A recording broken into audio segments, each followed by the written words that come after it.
Hey friends, in my last video, I showed you how to fix this kind of messy data using a formula like XLOOKUP. But honestly, when the data gets bigger, formula becomes long and messy. So in this video, I will show you a much easier and professional way using Power Query. I learned this yesterday and practiced as well. No formulas, just click. Let's start. Now look at this data. Jan, Feb, March, all in different sections. Now what's the problem? Employees are different, order is different, some are missing, some are extra. So if you try HSTACK, it will not work properly. If you try XLOOKUP, it works, but formula becomes long. So let's solve this properly. Step 1, you need to convert all this data into a table format. There are two ways. One, you can come here, say Control T, say OK, and give a table name. Second way is you can just go to data, click on from table and range and say OK. A Power Query page editor will open. Here you can give the table name directly as Jan because we know it's a Jan data. Now here comes the important part. I add one extra column called month. Why?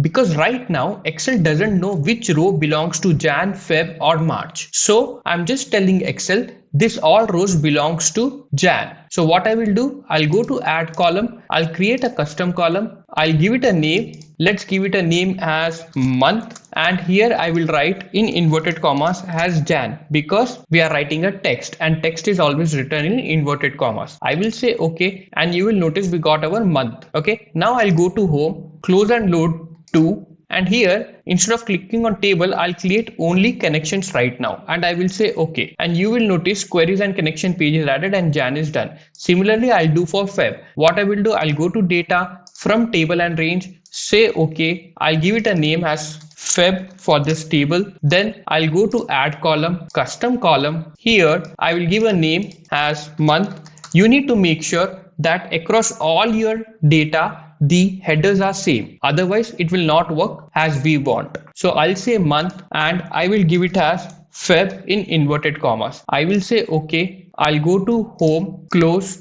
and load to, and here also I'll create only connection and I'll say OK. And you will notice Feb is created. March, again I will go to data from table and range, OK. I'll give it a name as March. Then I will go to add column, custom column. I'll give it a name as month and here I will write it as March, MAR or MARCH, anything you can write. I will say OK. This has been done. I'll go to home, close and load to, and I will create only connection. Connections are created. Now I'll go to data, get data, combine queries, and I will click on append. Since we have more than 2 tables, I'll click on 3 or more tables. I'll take Jan, add, Feb, add, March, add, or I can do all the 3 together as well. I will say OK. Again, a Power Query page editor will open with append one name. You can give it as a name as data or anything you like.